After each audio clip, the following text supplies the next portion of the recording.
반갑습니다. 송지영입니다. 친절한 해주셔서 감사하고요. 초대해 주셔서 정말 감사드립니다. 임광 선생님 너무 수고 많으셨어요. 영어로는 제이송이라는 이름을 쓰고 있고요. 제가 오늘은 준비해온 연설문을 먼저 좀 읽고 15분에서 20분 정도 읽고 나서 제가 최근 하고 있는 연구를 소개해 드리는 방식으로 기조 강연을 하려고 합니다. 좀 지루하더라도 앞에 15분 정도는 좀 참아주세요. 지난 수십 년간 해외 한국학은 급속한 확대와 발전을 이루었습니다. 이 대부분은 대한민국 정부의 재정 지원을 바탕으로 했다고 해도 과언이 아닙니다. 100여 년 전에 일본이 해외 일본학 진흥을 이루었던 모델과 굉장히 흡사하죠. 영국 문화원, 독일 문화원이 자국의 언어와 문화를 독립된 기관에서 훈련시키는 것과는 달리 한국학은 세종학당과 한국학중앙연구원, 국제교류재단 등과 같은 정부기관의 대규모 재정 지원과 인력 지원 사업을 통해서 외국 대학 안에 자리를 잡도록 하는 좀 더 침투적인 방식이라고 할 수 있겠습니다. 호주의 대학의 경우를 보더라도 그러한데요. 1990년대부터 KF와 크레 파운데이션, 그리고 대기업 SK 포스코 등의 지원을 바탕으로 해서 호주 국립대학, 멜번 대학, 모나시 대학 등의 한국학 교수직이 설립돼서 일부는 현재까지도 유지가 되고 있습니다. 커튼 대학과 퀸슬랜드 대학에서는 AKS의 중액사업 지원을 받아서 호주 내 한국학이 성공적으로 운영되고 있습니다.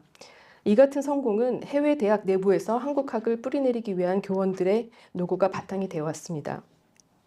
이들에겐 정년이나 승진과 같은 사적인 이익도 있겠지만 그보다는 한국의 국제적 위상에 맞게 한국학을 독립적인 학문으로 뿌리내리기 위한 학문적 대의에 기반을 하고 있다고 할 수 있겠습니다. 정부 지원의 해외 한국학이 모두가 성공한 것은 아닙니다.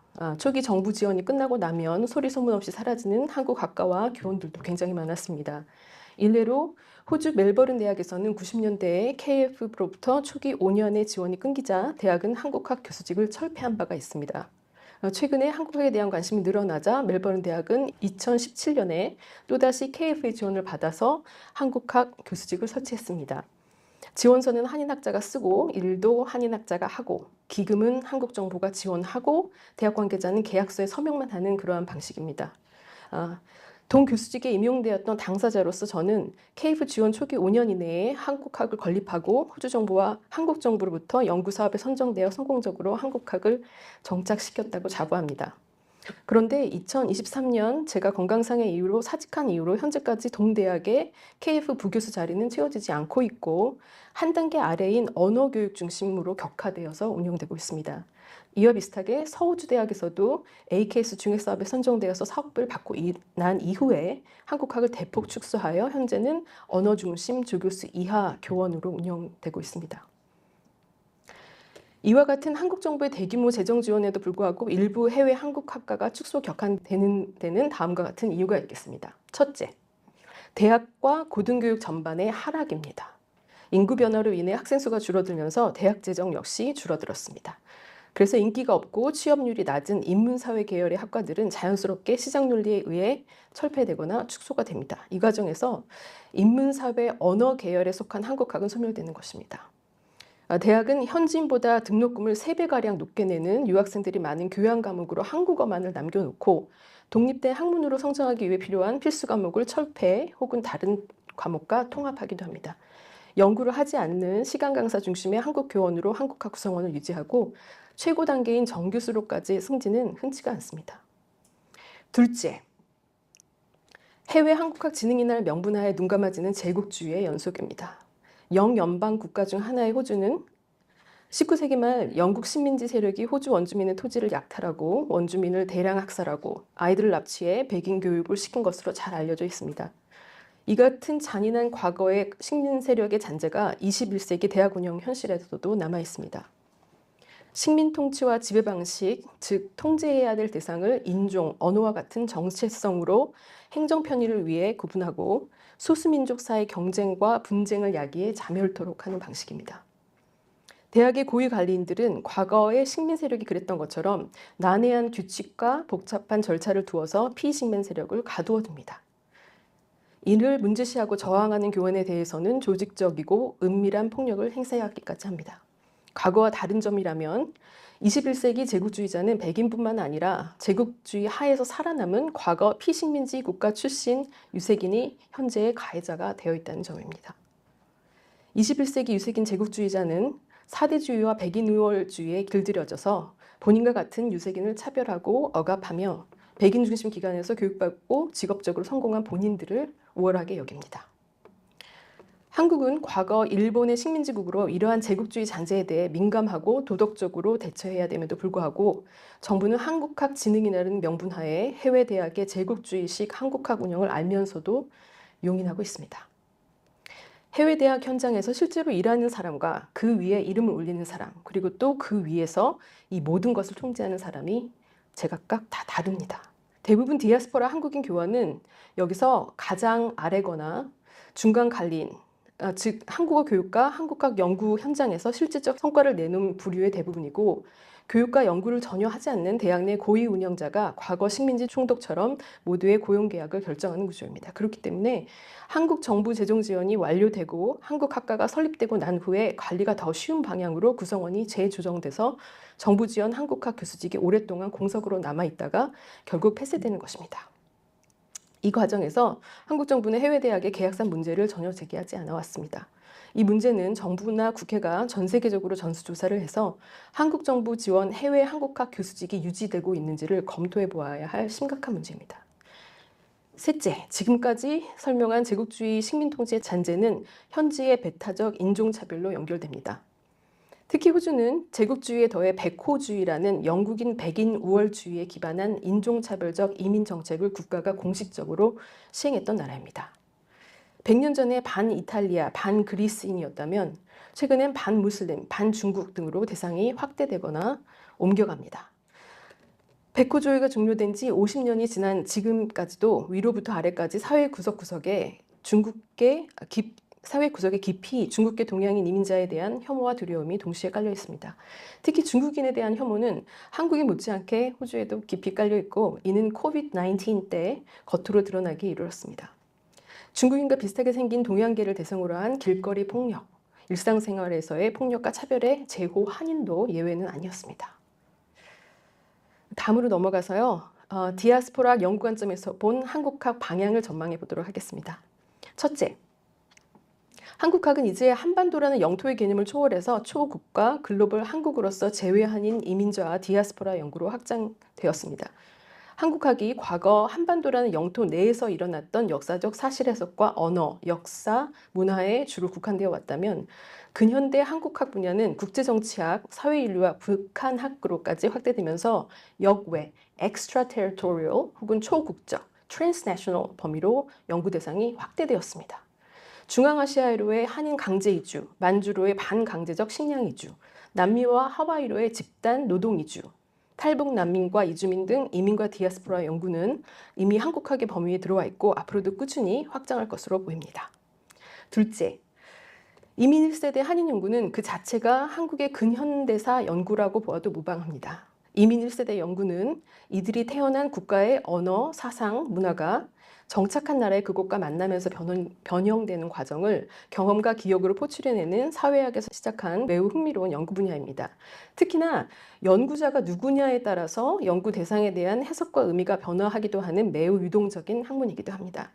전 세계 한인 이민 1세대가 겪는 이주의 과정은 세계사에서 한국의 위치를 알 수 있는 이정표가 될 수 있을 뿐만 아니라 이들의 이주 원인과 가정 분석을 통해서 한국의 정치 경제 발전을 설명할 수가 있습니다.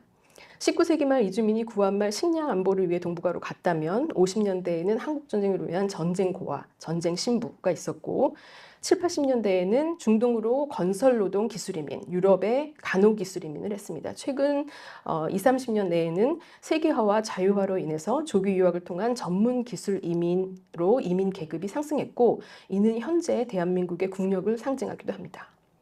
이처럼 이민 1세대 연구에는 자연스럽게 한국의 근현대사가 묻어나옵니다. 일례로 저 또한 1876년에 조금 이따 소개해 드릴 텐데요. 호주에 정착했던 존 코리아, 부터 최근에 워킹 홀리데이 한인 청년 노동 연구를 하고 있는데요. 이 과정에서 구한말 식량 부족부터 조국을 잃었던 일제시기, 한국전쟁, 베트남 참전, 남한의 경제성장까지 한국의 여러 정치, 사회, 경제 현상을 한국 이민을 통해 설명할 수 있었습니다.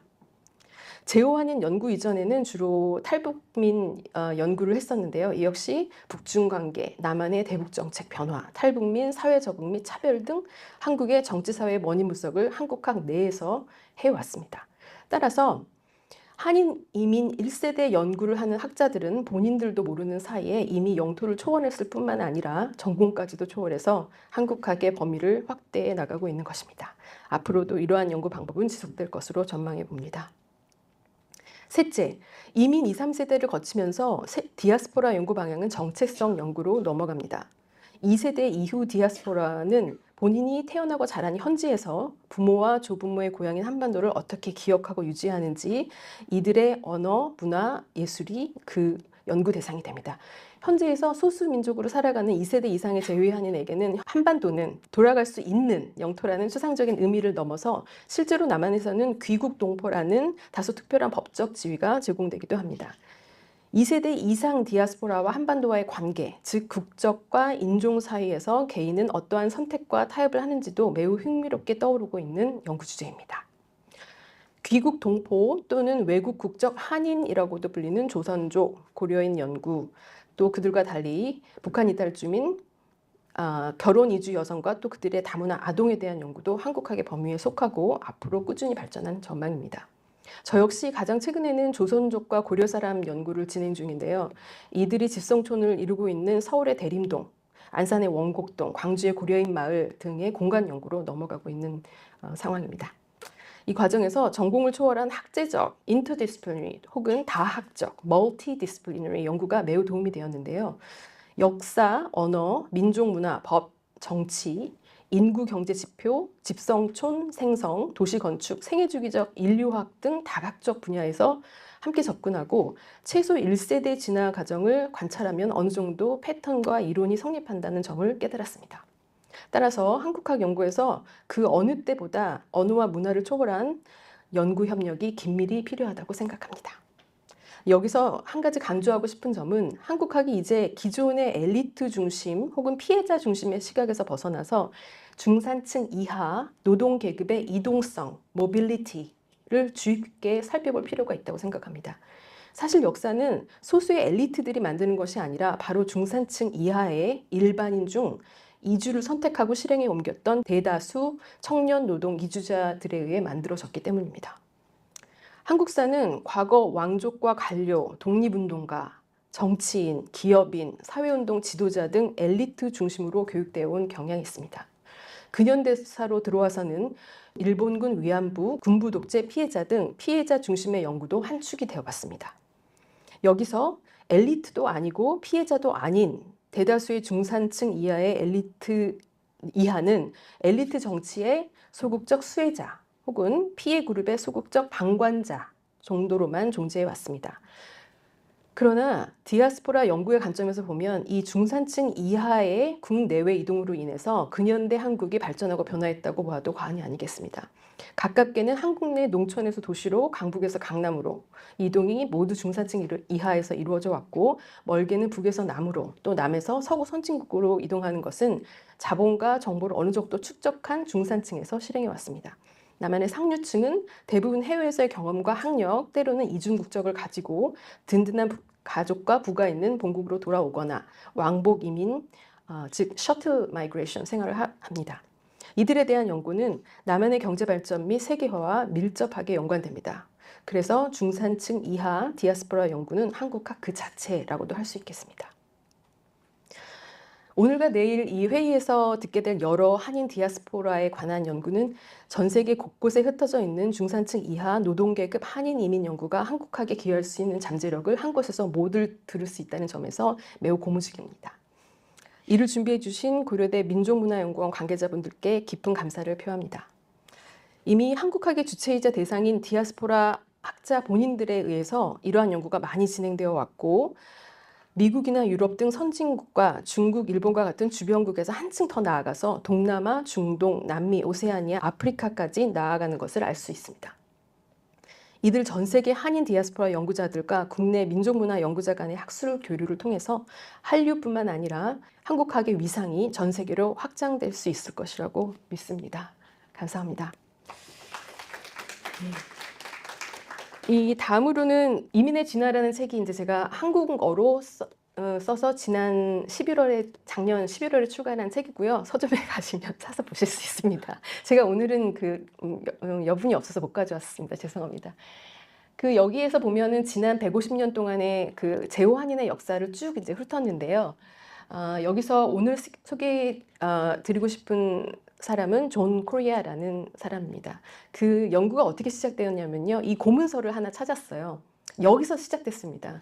이게 이제 시민권인데요. 1894년에 존 코리아라는 네이티브 오브 코리아가 시민권을 신청했다라는 내용입니다. 이 사람이 1876년에 로키엘이라고 하는 무역선, 중국에서 중국과 호주 사이에 차를 운반하는 무역선이었는데요. 그 무역선을 타고 이제 호주를 와서 여러 광산권, 채굴권을 시도를 하다가 잘 되지 않으니까 아마 35년 후에 이제 시민권 취득을 시도를 해서 이제 됐다라는 그런 내용이었습니다. 여기서부터 시작해서 이제 찾아가기 시작했어요. 로키엘은 이제 뭐를 하는 배였는가 찾아봤더니 무역선이다라는 이런 기사들이 나왔고, 저 사진은 사실 실제는 아니고요. 제가 AI한테 물어봤더니 그 당시에 무역선은 이렇게 생겼다라고 알려줘서 AI의 도움을 받아서 완성했습니다. 근데 이제 1876년이 그때가 강화도 조약이 조선에서는 강화도 조약이 맺어졌던 그런 해예요. 근데 그때 이제 들어와서 이제 가장 직접적인 원인이 뭐였나 봤더니 채굴권을 이제 금을 찾고 싶어서 이제 왔던 것 같아요. 1876년에 이미 중국인들이 굉장히 많이 호주에 와서 금을 많이 갔고, 아마 중국에서 어떻게 17세의 조선인 청년이 중국까지 갔다가 그런 소식을 듣고 중국인들과 같이 차 무역선을 타고 호주에 도착했던 것으로 상상이 됩니다. 여기 보면 1879년에 이미 처음 이제 채굴권 신청을 했고요. 1889년까지 그 채굴권 신청을 기다리고 있는 중이다라는 이런 이제 역사적 사료들이 나오고, 처음에 시도했던 실버톤 외에도 브로큰 힐, 마운틴 브라운이라는 그 지역에 있는 이제 광산에 있는 채굴권을 굉장히 지속적으로 여러 번 시도를 합니다. 그래서 도착해서 수집하지 않는 우편물 이런 것들이 이제 기록으로 고문서 기록으로 다 남아 있고요.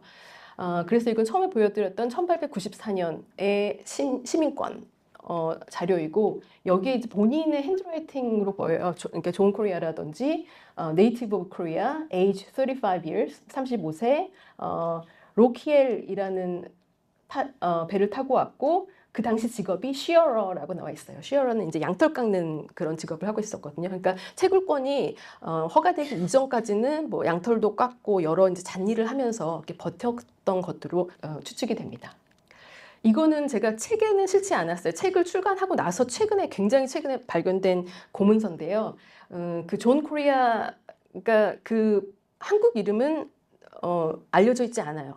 그런데 본인이 이제 호주에서 시민권을 따면서 본인의 성을 코리아, K 대신에 C로 이렇게 해서 본인이 조선인임을, 코리아임을 굉장히 강조를 했었던 것 같아요. 그래서 그런 면이 굉장히 좀 감동적이었습니다. 자료를 찾으면서. 그런데 실제로 존 코리아가 작성한 시민권 신청서를 찾았어요. 그런데 여기에 굉장히 재밌는 내용이 나옵니다. 여기 잘 보이시진 않는데 아마 자료집에는 있을 건데, 요 구석에요. 이민성에서 일하는 행정직원으로 보입니다. 여기에 뭐라고 나오냐면, 코리아가 네이티브 오브 코리아인데, 코리아는 tributary of China라고 나옵니다. 네, 중국의 트리뷰터리라고 나오고, 아마 이제 호주 정부 입장에서는 코리아가 중국인지 일본인지 이런 게 굉장히 혼란스러웠던 것으로 보여요. 그래서 여기 이제 핸드라이팅으로 이렇게 낙서같이 이렇게 해놨고요. 그 다음에는 더 충격적인 내용이 나옵니다. 이쪽에 보면 뭐라고 나오냐면 I am a naturalized American subject 이렇게 나옵니다. 그러니까 17세에 호주에 도착해서 35세의 시민권을 딸 당시에 존 코리아는 이미 naturalized American subject였어요. 그러니까 17세에서 35세 사이에 미국을 갔다 왔는지, 아니면 17세에 호주에 도착하기 전에 이미 아메리칸 서브젝트로 뭐 미국에서 강산을 또 시도했다가 잘 안 되니까 호주로 온 그런 가능성도 있었을 것 같아요. 뭐 이런 면도 나오고 굉장히 미스테리하고 굉장히 어드벤처러스한 그런 인물이었던 것 같습니다. 그래서 이 부분은 지금 미국 자료라든지 다른 그 미국이나 뭐 영국 뭐 다른 뭐 출입국 자료라든지 이런 것들을 보면서 도대체 언제 미국 시민이 되었는지 좀 현재까지도 조사 중입니다. 그 시민권을 따고 나서 서호주로 가서 거기 제일 마지막이었던 금광에 도전을 해요. 근데 시민권을 딴 장소는 뉴사우스웨일스 주고요. 그 채굴권을 다시 도전한 장소는 서호주입니다. 그러니까 주가 달라요. 근데 주가 다른데 이것은 호주가 페더레이션이 되기 1901년 전입니다.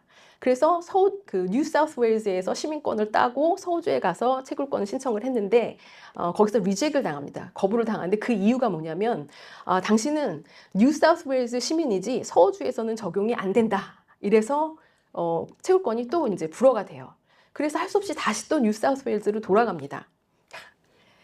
그래서 여러 번 이제 시도를 한 끝에 와이클리프라는 지역에서 광산권을 따고 거기에 이제 일렉트로폴이라는 거는 이제 센서스하고 비슷한 건데 거기 자료에 여기 나오죠. 253번 존 코리아가 와이클리프에서 마이너로 있다라는 이런 이제 기록이 나옵니다. 그때까지 이제 계속 있었던 것 같고요.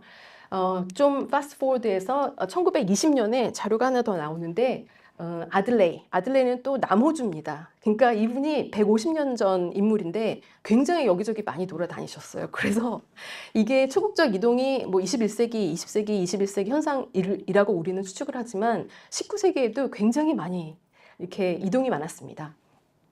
그런데 아쉽게도 1920년 병원 기록은 이분이 이제 결핵을 얻어서 병원에서 이제 입원 치료를 했던 것으로 이제 기록이 나오고요. 여기서는 1920년이면 저희가 이제 일제 시대잖아요. 그래서 여기 뭐가 나오냐면 where born의 Japan이라고 나옵니다. 그래서 맨 처음에 그 시민권 고문서를 발견했을 때는 네이티브 오브 코리아가 이게 조선인지 아니면은 그 유럽의 이태리나 포르투갈에서도 꼬레아라는 이제 성을 쓰잖아요. 그 지역명도 있고.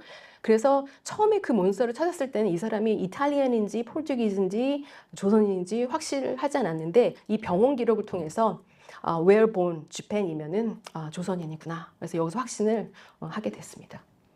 그래서 20년에 결핵 치료를 받고 24년에 이제 사망을 하게 되는데요. 이분의 사망에 관련해서도 또 미스터리가 있습니다. 24년에 사망하고 장례식을 치러준 사람이 리처드 앤 에블린 로버슨이라는 부부인데요. 이 부부가 배를 하나 소유를 하고 있었어요. 근데 그 배에서 아마 존 코리아가 일을 했던 것 같습니다. 그래서 상사가 장례를 치러주고 지역 신문에 내서 묘비도 만들어주고 그랬는데 사실 묘비 비석이 없어요. 그냥 맨 땅인데요. 제가 그 묘비를 찾아서 갔는데 좀 많이 씁쓸했어요. 그냥 아무것도 없었습니다. 이름도 없었고 여기에 묻혀 있다 뭐 이런 전혀 기록이 없이 상사가 장례식을 해주긴 했지만 좀 미스테리한 부분은 이 유서에 있습니다. 이게 이제 그 오른쪽에 보시는 게 실제 유서인데요. 그 유서 내용과 그다음에 사인 존 코리아는 이 시민권에 있던 그 서명 그 필체가 같아요. 존 코리아가 같은데 그 실제 유서 내용에 있는 그 필체하고 시그니처하고 펜도 다르고 필체도 굉장히 다릅니다. 그래서 모르겠어요. 이걸 진짜 존 코리아가 썼는지 아니면 누가 내용을 쓰고 사인만 하게 해줬는지. 여기에 남는 이제 미스테리 중에 하나는 존 코리아가 사망을 하고 나서 돈이 그렇게 많이 남기지는 않았는데 남은 유산을 그 상사 로버슨이 가지기 위해서 소송을 합니다. 그래서 이 소송 자체가 굉장히 정부 기록 문서에 많이 남아 있고 좀 사건이 되고 지역신문에도 많이 나왔었어요. 그래서 로버슨이 소송을 해서 소송을 이겨서 남은 유산을 모두 가지고 어디론가로 사라집니다. 저는 로버슨이 어딘가에 기록에 남아있을 거로 생각을 해서 일렉트럴 롤, 센서스 같은 자료나 데스 서티피케이트라든지 이런 사망 기록이나 이런 것을 찾아봤는데 유산을 받고 나서 다시 원래는 영국 출신이었거든요. 영국으로 다시 돌아갔는지 아니면 이름을 바꿨는지 알 수는 없지만 이분들의 기록이 남아있지 않습니다. 그래서 그것도 영국에 있는 아카이브를 찾아서 좀 지금 추적 중입니다. 현재 진행 중인 연구입니다. 이것 역시 AI가 도와줬어요. 제가 AI한테 존 코리아가 이런 사람이다라고 얘기를 해주고 이 사람을 이미지를 만들어 달라 했더니 이런 이미지를 만들어줬습니다. 마이크로소프트 코파일럿을 썼습니다.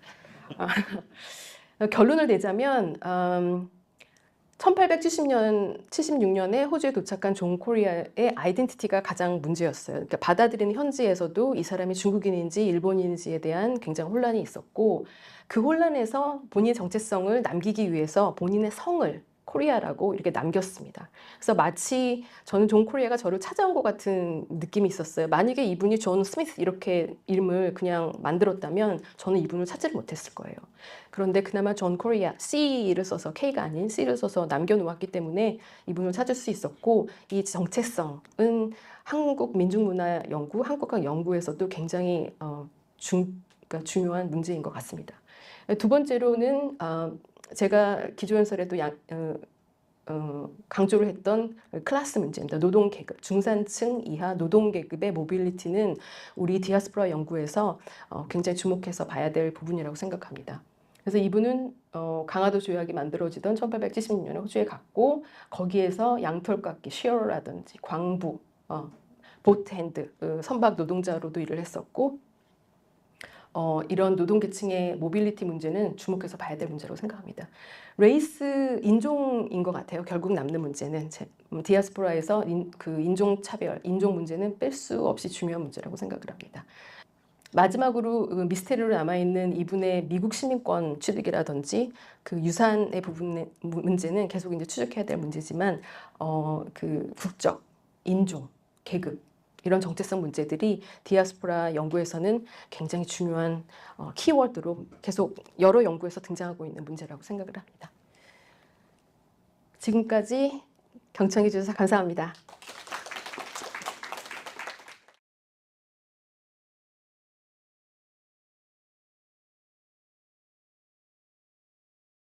굉장히 좋은 말씀을 해주셨어요. 그러니까 1876년에 호주로 왔을 때 제 추측에는 이미 중국인들이 광산에서 그 돈을 많이 벌어가지고 돌아간 것은 1860년대였거든요. 그러니까 76년은 이미 한번 금광이 이게 저무는 그런 시기였어요. 그러니까 아마 선생님 말씀하셨던 것처럼 중국이나 일본 상인들과 아니면 이런 교류를 하다가 그런 소문을 듣고 호주로 갔더니 금을 캐가지고 돈을 많이 벌어 왔대더라. 그거를 듣고 중국인들하고 함께 그쪽으로 옮겨갔을 것 같아요. 그런데 중국인들 재밌는 점은 중국인들이 많이 갔던 곳은 밴디고나 발라라시라는 그러니까 지역이 있거든요. 근데 그쪽으로 갔으면 같은 동양이고 좀 더 쉽게 그런 걸 할 수 있었을 텐데 존 코리아는 굉장히 아무도 동양인이 없는 브로큰 힐, 실버톤 이런 데는 거의 다 유럽인들 채굴권 그 마이너들밖에 없었거든요. 거기를 갔어요. 그리고 채굴권을 신청했을 때도 본인 이름이 먼저 나오고 3명을 같이 이제 해서 했는데 나머지 3명이 전부 다 유러피안이고 마지막은 바리스터, 변호사들까지 이렇게 같이 해가지고 합니다. 그래서 오늘은 또 소개를 안 해드렸는데 존 코리아가 지역신문에 한번 난 적이 있어요. 근데 그게 브로큰 힐이라는 굉장히 그 실버 좋은 은이 많이 나오는 그런 지역에서 일을 하다가 동료들하고 같이, 그러니까 유러피안들하고 같이 축구 경기, 그러니까 호주 그 어시 룰 풋볼이라고 있거든요. 럭비하고 비슷한 게 있는데 우리 말하는 축구 서커가 아니라 거기서 그 AFL 경기를 보다가 본인이 그 일에서 번 수표를 잊어버려요. 축구 경기를 막 보다가 수표를 잊어버렸는데 수표를 잊어버린지도 모르고 자기는 그 아들레이 놀러를 갔다 옵니다. 왔는데 잃어버린 수표가 그 AFL 경기하는 그 축구 선수에 의해서 발견이 돼가지고 다시 돌려받아요. 그래서 그런 재밌는 뭐 로스 체크에 관한 뭐 이런 것들이 지역 신문에도 나고, 그러니까 이분은 약간 그 굉장히 한국 한인의 정체성이 굉장히 강했던 분 같아요. 그래서 중국이나 일본과 같이 섞이지 않고 나는 달라, 나는 유러피안, 나는 호주 백인들 안에 들어가서 성공하겠어 이런 그런 생각이 있으셨던 것 같아요. 그래서 글로 갔고 17세에 도착해서 35세 시민권 따기까지 18년이라는 그 세월이 비거든요. 그 기간에는 문서를 아무리 찾아도 이분에 관한 게 아무것도 나오지가 않아요. 그래서 제 추측은 아마 그러니까 17세에 와서 이것저것 시도를 하다 잘 안 되니까 20대에 아마 미국을 한번 갔다 왔었던 것 같아요.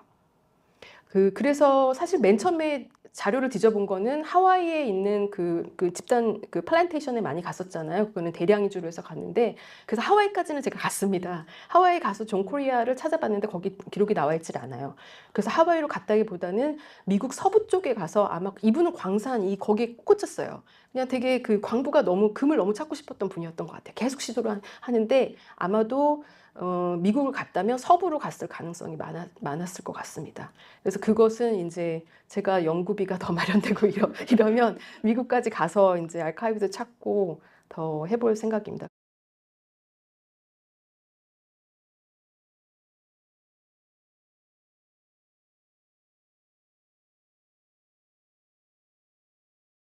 굉장히 어려운 질문이세요. 어떻게 이 특수한 케이스를 일반화할 수 있는가, 한국학 내에서 일반화할 수 있는가, 이런 문제와도 연결이 되고, 우리가 뭘 모르는지를 모르잖아요. 그러니까 이런 그, 그 엘리트 중심의 이민 연구는 뭐 조선에도 기록이 있던지 국가 공식 그 기록이 있지만, 그 워킹 클래스들은 우리가 몰라서 그렇지 굉장히 여기저기 전 세계에 많이 흩어져 있을 거라고 생각을 해요. 저는 역사학자가 아니지만 저는 정치학자인데 굉장히 운 좋게 그 고문서를 발견해서 이렇게 엑시덴털 히스토리안이 돼버렸는데요. 그렇게 우리가 알지 못했던, 찾지 않았던, 혹은 찾지 못했던 그런 사료들을 찾아가면서 한국의 위치, 한인의 위치가 뭘까를 생각하는 것 자체가 중요하다고 생각해요. 학문으로서. 뭔가 이런 일반화를 해서 이랬다라는 뭐 이론을 만들어내는 것보다는 이런 다양한 케이스. 호주는 굉장히 특수한 케이스죠. 말씀해 주셨던 것처럼 미국이나 뭐 일본, 중국, 뭐 유럽까지는 그나마 그렇게 많이 알려져 있고, 그나마 이제 알려져 있던 것은 뭐 해외에 나가서 독립운동을 했다던가, 뭐 국위 선양을 위해서 뭐 고종 황제 특사로 갔다거나 뭐 이런 굉장히 거창한 것들이 많이 나오는데, 제가 주목하는 부분은 굉장히 기록되지 않았던 그런 일반인, 노동계급 중산층 이하의 그 이동성은 우리가 앞으로도 굉장히, 저희 여기 지금 이 방에 있는 디아스포라 연구자들, 그리고 디아스포라 본인 자체, 이런 분들이 열심히 협력하고 또 한국에 계신 분들하고 계속 교류하면서 찾아내야 될 그 사명이라고 생각을 합니다. 음, 이런 연구를 하면서 이상하게 독립운동하는 느낌이 들었어요. 독립운동하는 마음으로 연구를 한다, 이런 요즘에 생각을 많이 하는데요. 왜냐하면 나가서 항상 나는 조선인이다, 나는 한국인이라는 거를 증명을 해야 됐어요. 나는 조선인, 차이나 아니다, 재팬 아니다. 지금도 굉장히 그 후속 연구로 많은 사람들이 나오고 있거든요. 예를 들어 1901년에 그 호주가 연방이 되면서 센서스를, 인구조사를 최초로 했는데, 그때 4명의 조선 본인이 셀프 아이덴티파이 한 한인이 4명이 나옵니다. 남자 3명, 여자 1명이 나오는데, 여자분이 19세 김아영이라는 분이었어요. 이분 도대체 거기서 뭘 했을까, 막 이런 것도 우리가 많이 더 찾아야 되는 내용이고, 그 호주에 갔던 최초의 한국 유학생 김호열 선생님은 이제 다른 양명득 선생님이나 다른 분들이 이제 좀 조사를 해놓으셨는데, 그 일제시대 때 일본 파스포트 여권을 가지고 호주 장로교회 초청을 받아서 호주로 가서 공부했던 김호열 유학생, 그분은 어떤 거를 경험하고 뭘 봤을까? 그리고 그분이 돌아와서 한국에 남긴 것은 뭐였을까? 어, 본인의 정체성을 유지하기 위해서 무슨 타협을 했을까? 그 당시에 이제 식민 세력이라든지, 식민 세력이 일본만이 아니라 이제 호주도 식민 세력이 굉장히 우세를 떨치던 그런 시기였기 때문에, 그런 것을 좀 상상력을 많이 동원해야 된다고, 좀 요즘 많이 어렵습니다. 제가 상상력이 풍부하지가 않아서. 원래는 이제 수학 전공자가 막 정치학을 하고 막 여기저기 돌아다니다 보니까 여기까지 오게 됐는데, 전 처음에 이 존 코리아나 김호열 선생님 얘기를 보면서 이건 넷플릭스감이다. 이건 얘기가요, 너무 흥무진진하고 고문서로 발견될 수 없는 이런 중간중간 빈 이런 부분들은 저희 상상력, 창의력을 발휘해야 할 수밖에 없는 그런 영역인데, 그런 부분은 여기 인문사회 계열에 계신 선생님들께서 많이 좀 도와주셔야 될 것 같습니다. 제가 그런 부분은 많이 부족해서 존 코리아나 뭐 다른 한인 디아스포라의 위치 찾기는 앞으로 죽을 때까지 해야 되는 숙제라고 생각하고 있습니다. 다시 한번 큰 박수 부탁드립니다. 감사합니다.